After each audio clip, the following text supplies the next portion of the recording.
오늘 성경 말씀은 요한복음 6장 5절에서 13절까지의 말씀입니다. 예수께서 눈을 들어 큰 무리가 자기에게로 오는 것을 보시고 빌립에게 이르시되 우리가 어디서 떡을 사서 이 사람들을 먹이겠느냐 하시니, 이렇게 말씀하심은 친히 어떻게 하실지를 아시고 빌립을 시험하고자 하심이라. 빌립이 대답하되 각 사람으로 조금씩 받게 할지라도 200데나리온의 떡이 부족하리이다. 제자 중 하나 시몬 베드로의 형제 안드레가 예수께 여짜오되 여기 한 아이가 있어 보리떡 5개와 물고기 2마리를 가지고 있나이다. 그러나 그것이 이 많은 사람에게 얼마나 되겠사옵나이까. 예수께서 이르시되 이 사람들로 앉게 하라 하시니 그곳에 잔디가 많은지라 사람들이 앉으니 수가 5,000명쯤 되더라. 예수께서 떡을 가져 축사하신 후에 앉아있는 자들에게 나눠주시고 물고기도 그렇게 그들의 원대로 주시니라.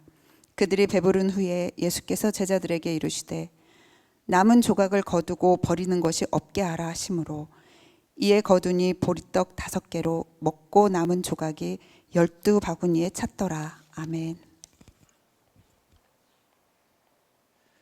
예수님께서 물고기 2마리와 보리떡 5개로 남자만 5,000명, 여자와 아이들까지 합하면 10,000명이 넘는 사람들을 먹이셨습니다.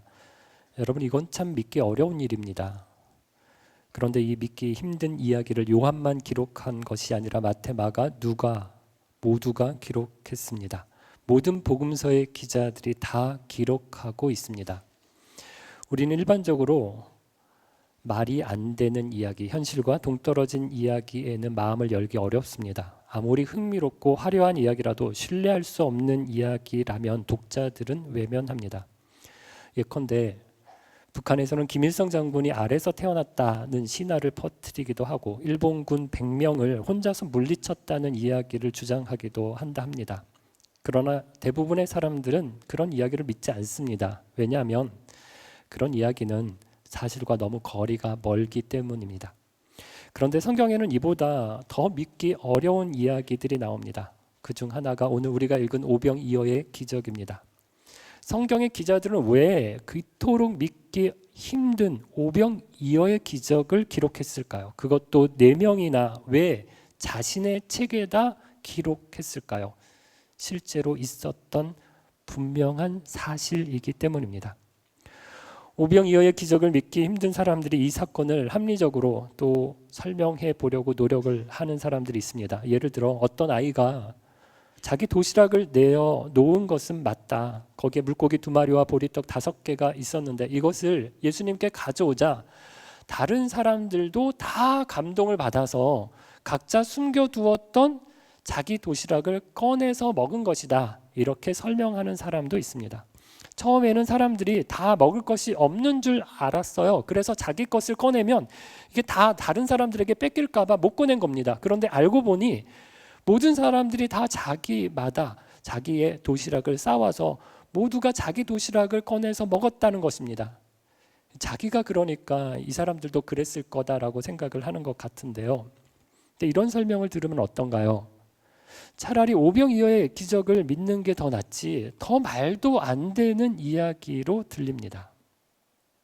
사실 이와 같은 설명은 다른 기적, 특별히 예수님의 부활을 두고도 합니다. 기독교를 부활의 종교라고 할 수 있기 때문에 부활만 부정하면 기독교 자체가 무너집니다. 그래서 부활에 대한 논증은 특별히 중요합니다. 오늘날 많은 사람들이 합리성과 과학을 기준으로 삼고 성경의 부활의 사건을 자신들의 방식으로 설명을 하려고 합니다. 어떤 사람들은 이렇게 말합니다. 예수님이 실제로 죽었다가 부활한 게 아니라 십자가에서 기절하셨다가 나중에 깨어난 것이다 라고 말합니다. 그러나 생각해 보십시오. 예수님은 십자가에서 채찍에 맞아 온몸이 찢기셨습니다. 손과 발에 못이 박히셨습니다. 옆구리는 창으로 찔려서 그곳으로 모든 피가 다 빠져나간 상태였습니다. 그런 상태에서 차가운 바위 무덤에 누워진 채 아무런 치료 없이 방치되었습니다. 그런데 나중에 스스로 의식을 되찾고 무덤에서 걸어 나오셨다. 그것도 입구를 막고 있는 큰 돌을 굴리고 무덤을 지키고 있었던 군사들을 다 처리하고 유유히 빠져나왔다. 이거 정말 믿기 어려운 이야기일 것입니다.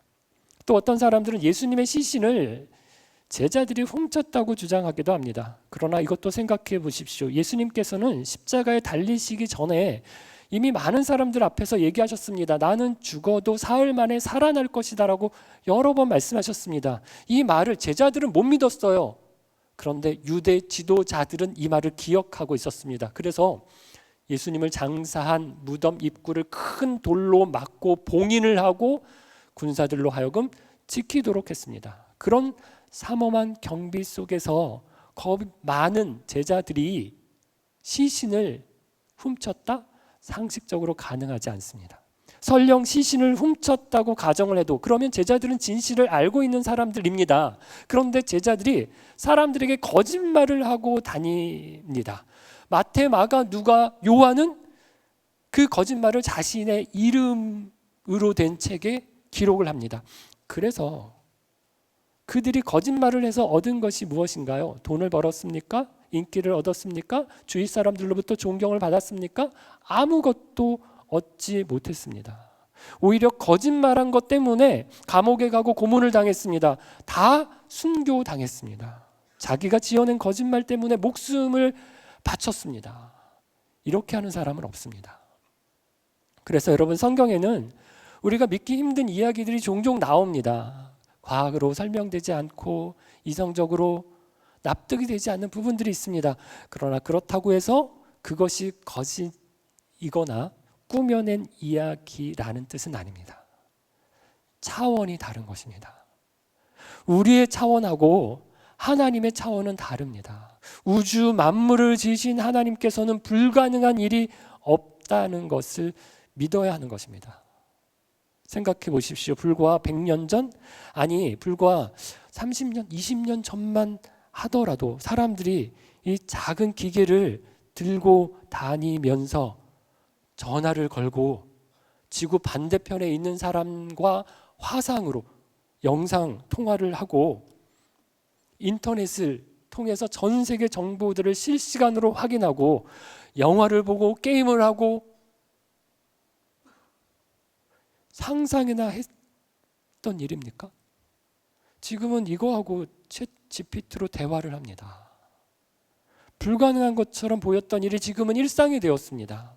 하물며 시간과 공간을 초월하시는 하나님께서는 우리가 상상하지 못하는 일들을 얼마든지 하실 수 있는 분이 아닐까요?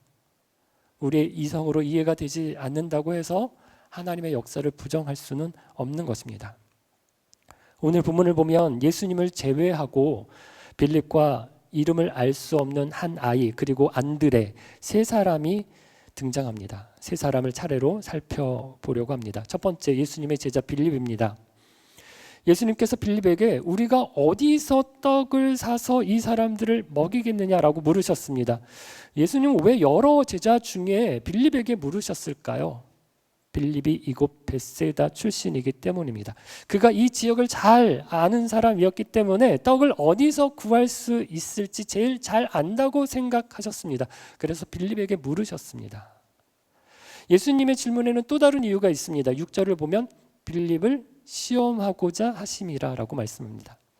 여기 시험이라는 표현 때문에 혼란스러울 수 있습니다. 하나님은 시험하지 않으신다라고 야고보가 말씀했기 때문입니다. 그러나 성경이 말하는 시험에는 두 가지 방향이 있죠. 하나님이 하시는 시험은 믿음을 연단하고 성장시키기 위한 훈련의 시험입니다. 반면에 사단이 하는 시험은 어떻습니까? 우리를 넘어뜨리고 실패하기 위한 유혹입니다.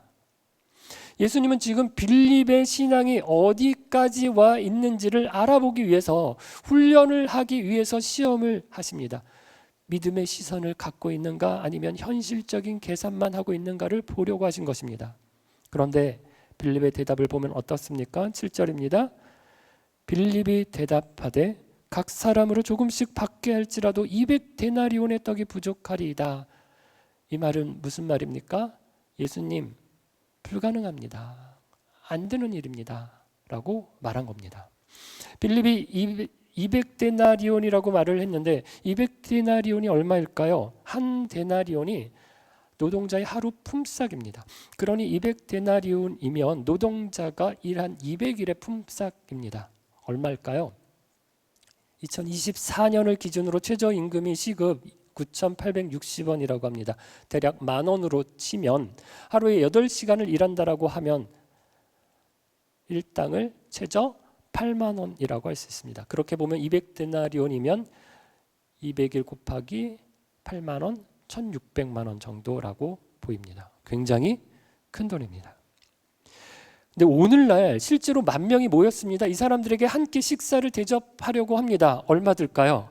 1인당 5,000원, 5,000원짜리 밥 없지만 5,000원이라고만 쳐도 얼마가 듭니까? 5천만 원이 듭니다. 그렇게 보면 빌립이 말한 금액은 굉장히 간단한 식사 정도를 했다는 것으로 계산해 볼 수 있죠. 본문으로 돌아가서 예수님 빌립에게 물어보신 것이 무엇인가요? 떡을 사는데 얼마가 들겠느냐 이렇게 물어보시지 않으셨습니다. 뭘 물어보셨습니까? 떡을 어디서 살 수 있겠니? 예수님은 빌립에게 어디서 구할 수 있는지를 물어보셨습니다. 네, 어느 시장에 가면 돼요 라고 말을 해야 되는데 빌립은 뭐라고 얘기합니까? 그만한 돈은 우리에게 없습니다. 예수님은 어디서 출처를 물으셨는데 빌립은 예산을 따진 것입니다. 사실 우리도 자주 그렇습니다. 어떤 선한 일이나 사역의 기회가 주어질 때 우리는 본능적으로 얼마 들지? 돈부터 계산합니다. 네팔에서 사역하는 최재현 이양수 선교사님이 여기 앞에 이제 한국 들어오셔서 지금 계시지만 버티켈 지역에서 놀이터를 지어서 아이들을 섬기고 또 복음의 기회로 교회로 인도하는 데 좀 활용하고 싶다라고 생각을 했어요. 재정이 얼마나 드나요? 라고 물어봤더니 우리나라 돈으로 한 2천만 원 들 것 같아요 라고 얘기를 해주셨습니다. 머릿속으로 제가 계산을 하는데 쉽지 않겠는데 라는 생각이 들었지만 입 밖으로 내진 않았습니다. 그런데 2천만 원이 다 모였습니다. 개인적으로 후원하겠다는 분들이 헌금을 하시고 또 지정 헌금을 하셔서 대부분이 채워졌습니다. 조금 모자란 부분은 우리 교회 해외 선교부에서 재정을 지원하기로 했습니다. 지난 봄이었습니다. 우리 교회도 사용을 하고 있는 교재죠. 풍성한 삶의 초대, 풍성한 삶의 첫걸음, 풍성한 삶의 기초, 이 세 권의 교재를 캄보디아어로 출판하겠다는 선교사님이 있는데 이분을 김영국 목사님이 저희 교회에 소개를 해 주셨어요. 이분이 우리 교회에 와서 수요 기도회 때 사역을 보고하고 후원을 요청했습니다. 여기에 또 많은 분들이 후원을 해 주셨어요. 나중에 보니까 여러 교회가 함께 참여를 했는데 우리 교회가 제일 많은 금액을 후원했더라고요. 출판하고도 남은 금액이 있어서 그 돈은 또 다른 나라 언어로 번역할 때 출판할 때 사용키로 했습니다. 베를린에서 호스피스 사역을 하는 박희명 선교사님도 센터 리모델링을 하는데 우리 교회가 후원을 했습니다. 여러 사역에 여러분들이 함께 해주셔서 하나님의 놀라운 일들이 곳곳에서 일어나고 있습니다. 얼마나 감사한 일인지 모릅니다. 우리는 자꾸 하나님 무엇을 원하실까? 이걸 먼저 생각하기보다 어떻습니까? 돈이 얼마나 들지? 이거 할 수 있을까? 없을까? 이거 먼저 따지고 있습니다. 하나님의 뜻보다 하나님이 원하시는 일이 무엇인가라고 생각하는 것보다 내 현실을, 내 계산을 앞세우고 있습니다. 하나님은 믿음을 보시기 위해서 상황을 우리에게 주시는데 우리는 그 상황을 내 이성의 계산기 안에서 해결하려고만 합니다. 그러니 믿음의 성장이 더딥니다. 그러니 하나님의 기적을 체험할 기회를 얻지 못하는 것입니다. 두 번째, 빌립 다음으로 본문에 등장하는 인물이 한 아이입니다. 구절을 보면 한 아이가 보리떡 5개와 물고기 2마리를 가지고 있었다고 합니다. 아마 자기가 먹으려고 챙겨온 도시락이었을 것입니다. 사람들 사이에서는 먹을 것을 두고 이런 저런 이야기가 돌았습니다. 예수님이 제자들에게 먹을 걸 어디서 구할 수 있는지 물으셨대. 예수님 굉장히 시장하실 텐데 어떻게 하지? 야, 여기 있는 사람들이 너무 배고픈데 우리 다 어떻게 하지? 여러 이야기가 아마 사람들 사이에서 있었을 것입니다. 이 말을 들은 한 아이가 자신이 먹을 도시락을 예수님께 가지고 왔습니다. 이걸 어떻게 하려고 가져온 걸까요? 이것 가지고 예수님께 드리면 예수님이 10,000명을 여기 있는 사람 다 먹이실 거야. 그리고 12광주리를 남기실 거야. 이 생각을 하고 가져오지는 않았을 겁니다. 그저 예수님이라도 좀 드시면 좋겠다라는 마음으로 가져왔을 것입니다. 그러나 분명한 것은 이걸 드리면 나는 못 먹는다는 걸 알았을 거예요. 그럼에도 이 아이는 자기의 것을 드렸습니다. 다른 사람들 중에도 먹을 것을 가지고 온 사람들이 더 있었을 것으로 보여집니다. 더 많은 음식을 준비한 사람들도 있었을 것입니다. 하지만 대부분은 마음속으로 이렇게 생각했을 것입니다. 이걸로는 아무것도 못해. 이거 가지고 누구 입에 붙이겠어. 그래서 결국 아무도 내놓지 않았습니다. 그러나 한 아이는 자신의 것을 내어놓았습니다. 기적의 출발점이 된 것입니다. 그 도시락으로 10,000명이 배불리 먹었습니다. 그리고 그 아이도 먹었습니다. 그저 혼자 숨어서 몰래 먹었더라면 허겁지겁 먹고 끝났을 것입니다.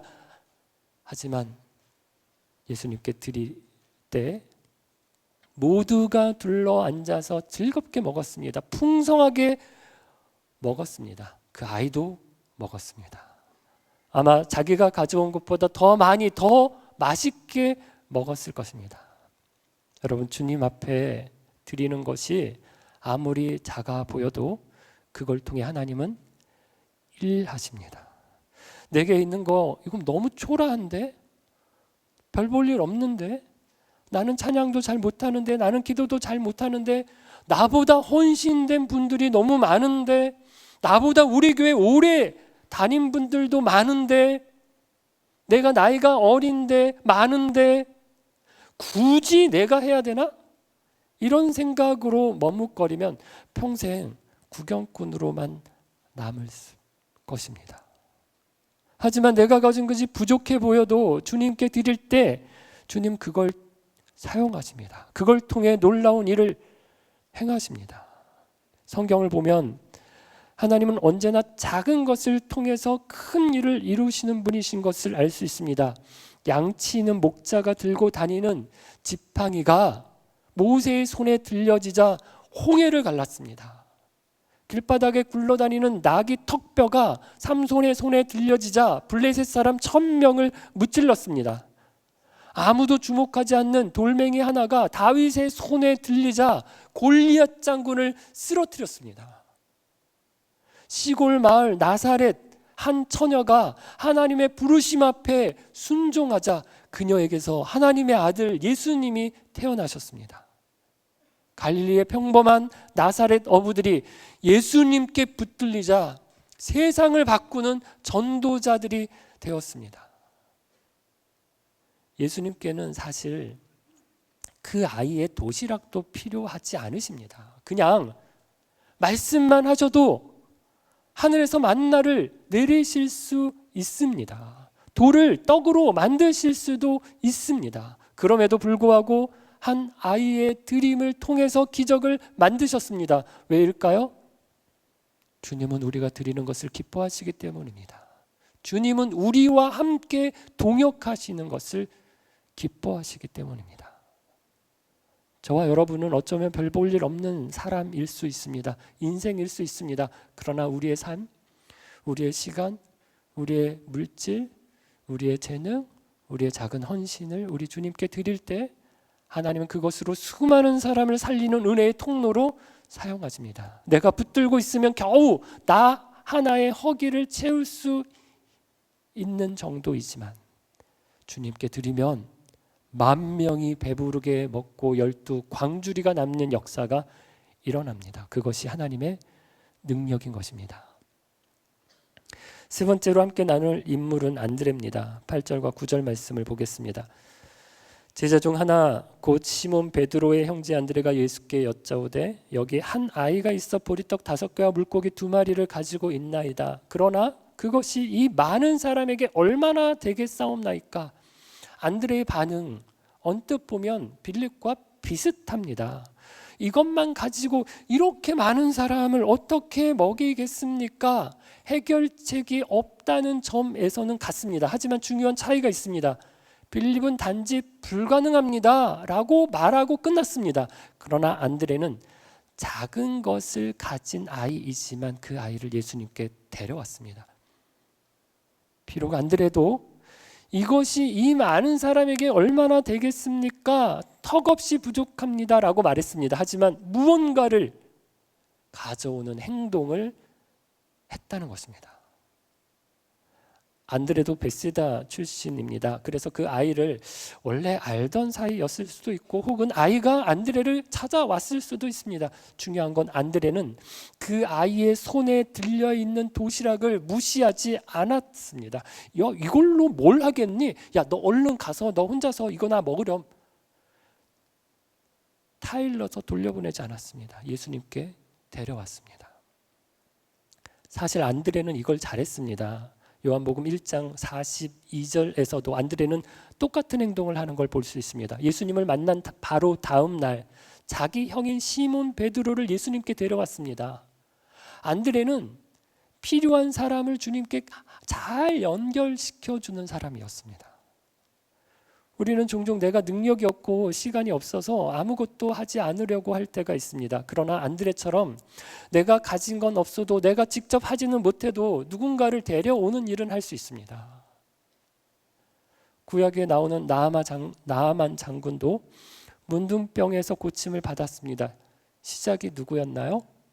이름도 나오지 않는 이스라엘에서 포로로 끌려온 한 히브리 소녀였습니다. 그 소녀의 한마디 소개가 나아만을 엘리사 선지자에게 이끌었습니다. 결국 하나님의 능력을 경험하게 했습니다. 저 역시 그런 분을 만난 적이 있습니다. 제가 24살 때 전도사로 첫 사역을 시작했습니다. 신학대학원에 막 들어가서 파트로 사역할 교회를 찾고 있었습니다. 나이도 어리고 경험도 없으니 지원하는 교회마다 족족 떨어졌습니다. 그런데 어떤 목사님이 저를 불쌍하게 생각해서 그 어린 경험도 없는 저를 받아주셨고 그냥 교육부서만 맡겨주신 것이 아니라 수요 기도회 오후 주일 예배까지 설교를 맡겨주셔서 제가 어른들 앞에서도 24살부터 설교를 하기 시작했습니다. 지금 돌아보면 그분이 제 인생의 안드레 같은 분이었다고 생각을 합니다. 우리 교회 김성수 교수님도 안드레 같은 분이십니다. 우리 교회 교역자들은 대부분 김성수 교수님의 소개로 우리 교회에서 사역을 하는 분들입니다. 저는 김 교수님이 사람을 참 사랑하는 분이다라는 생각이 듭니다. 사람에게 참 관심이 많은 분이다라는 생각이 듭니다. 그래서 그렇게 열심히 소개하시는 것이다 믿습니다. 여러분 꼭 내가 전도하지 않아도 됩니다. 꼭 내가 다 맡아서 상담하고 신방하고 도와주지 않아도 됩니다. 내가 문제를 다 해결할 수도 없습니다. 중요한 건 예수님께 연결해 주는 것입니다. 우리 목장에 한번 와봐요. 우리 교회 한번 와보세요. 그 문제는 이분이 도와주실 수 있을 것 같아요. 오지랖을 부려보십시오. 말 한마디 작은 연결 하나가 한 사람의 인생을 바꾸고 하나님의 기적이 시작되는 통로가 될 수 있습니다. 주일에 오는 길에 누군가를 차에 태워서 함께 올 수도 있고요. 교회에 결석한 분에게 문자 하나, 전화 한 통 할 수도 있습니다. 교회 안 다니는 이웃에게 시간 되면 우리 같이 한번 예배를 드려요 라고 말할 수도 있습니다. 그게 바로 안드레 사역입니다. 크게 눈에 띄는 사역은 아니지만 예수님이 기뻐하시는 사역이고 반드시 하나님께서 사용하시는 사역이라 생각합니다. 사랑하는 빛소금 가족 여러분, 세 사람을 살펴보았습니다.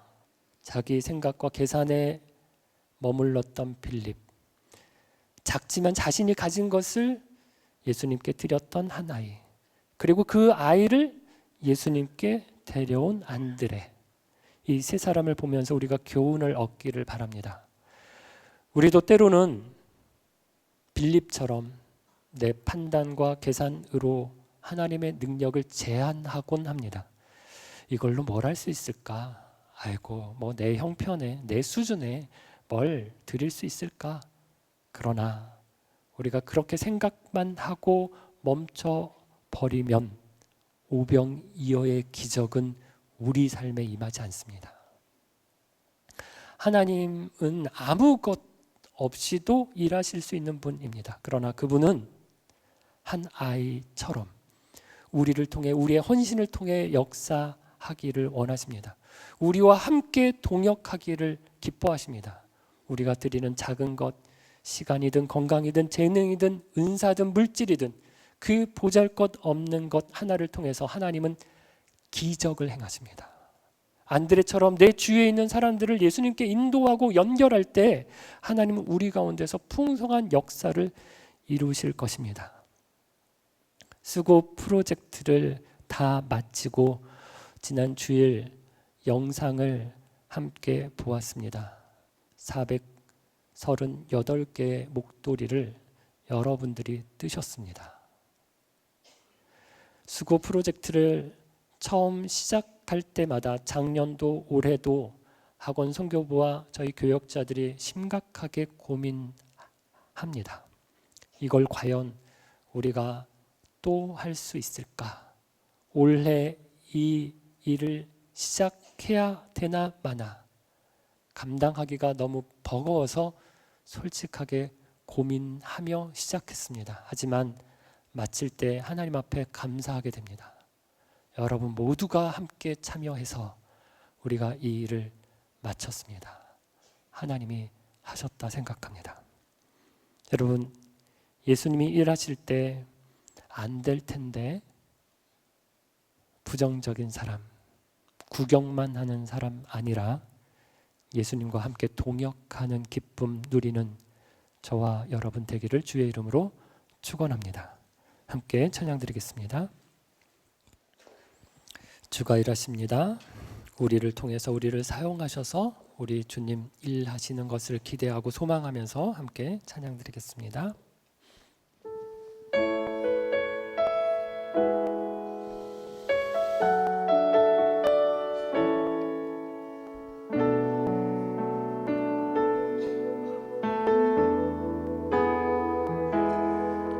날이 저물어 갈 때 빈들에서 거릴 때 그때가 하나님의 때 내 힘으로 안 될 때 빈손으로 걸을 때 내가 고백해 여호와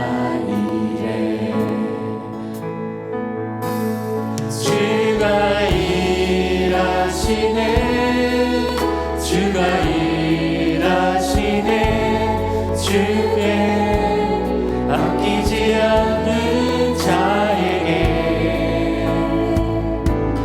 주가 일하시네 주가 일하시네 신뢰하며 넘긴 자에게 우리 모인 이곳에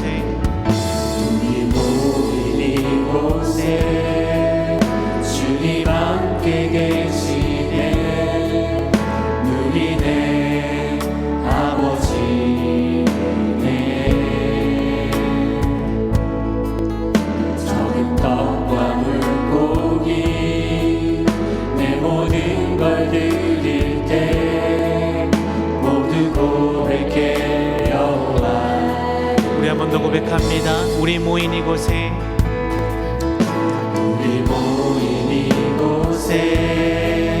주님 함께 계시네 누리네 아버지네 적은 떡과 물고기 내 모든 걸 드릴 때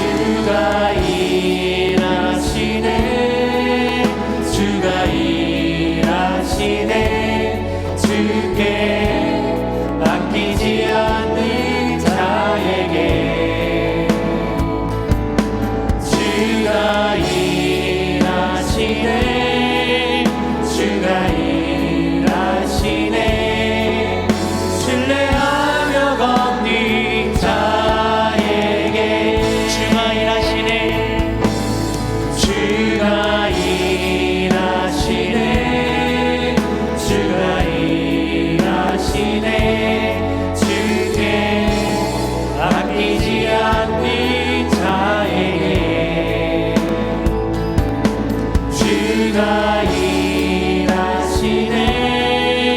주가 일하시네 신뢰하며 걷는 자에게 신뢰하며 걷는 자에게 신뢰하며 걷는 자에게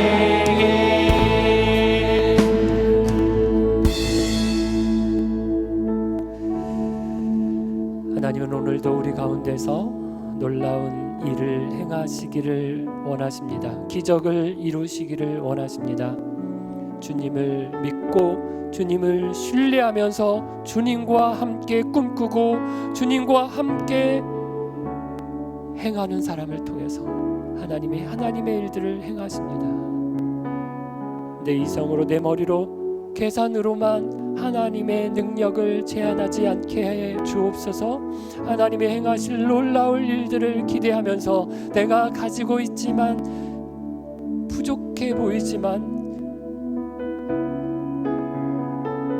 별것 없어 보이지만 이것을 우리 주님 앞에 믿음으로 내어놓습니다. 주님이 사용하셔서 주님의 놀라운 일들을 이루어 주옵소서. 하나님 앞에 함께 기도하겠습니다. 특별히 연말에 하나님의 교회 안팎에서 함께 사역하고 함께 봉사할 여러 일꾼들이 필요합니다. 하나님, 우리 사랑부에서 우리 다음 세대에서 어린 영혼들을 붙들고 말씀으로 기도로 훈련하고 섬길 이들이 필요합니다. 목장에서 목자로 봉사자로 함께 목장을 섬길 이들이 필요합니다.